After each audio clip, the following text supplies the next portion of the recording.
सम्राट बाळासाहेब ठाकरे यांचं म्हणणं खरं निघालं। त्यांनी असं म्हटलं होतं, शिवसेना आणि मला, त्यांना स्वतःला बाळासाहेबांना हे म्हटलं होतं त्यांनी की कधी मी काँग्रेसच्या दरबारात जाणार नाही, कधी मी काँग्रेसला स्वीकारणार नाही, माझी पार्टी मी बंद करेल, शिवसेना मी बंद करून टाकेल, पण काँग्रेस जवळ जाणार नाही। हे हिंदू हृदय सम्राट बाळासाहेब ठाकरे यांनी जे बोलले होते ते आता खरं निघणार आहे। विधानसभेसाठी जागा कमी मिळाल्या तरी चालेल, पण मुख्यमंत्रीपद जे आहे ते शिवसेनेला मिळावं, उद्धव ठाकरेंना मिळावं यासाठी प्रस्ताव सुद्धा महाविकास आघाडीला दिल्याची बघा, उद्धवजी 2 दिवस काँग्रेसच्या प्रत्येक नेत्याला दिल्लीत भेटून आले। पहिल्यांदा अशी परिस्थिती उद्धव ठाकरेजीवर आली, साऱ्या नेत्यांना भेटले, शरद पवार साहेबांना भेटले, राहुल गांधींना भेटले, मल्लिकार्जुन खरगेंना भेटले, साऱ्या लोकांना भेटले, त्यांनी कोणी सिरियस घेतलं नाही।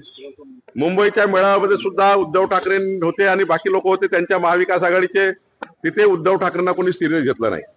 आणि आता महाविकास आघाडीचे काही मेळावे होत नाही, कारण आता महाविकास आघाडीचे मेळावे झाले विभागीय, त्यामध्ये मुख्यमंत्री कोण हे जाहीर करावं लागेल, त्यांना फेस द्यावं लागेल, आणि म्हणून त्या भीतीने आता मेळावे बंद झाले।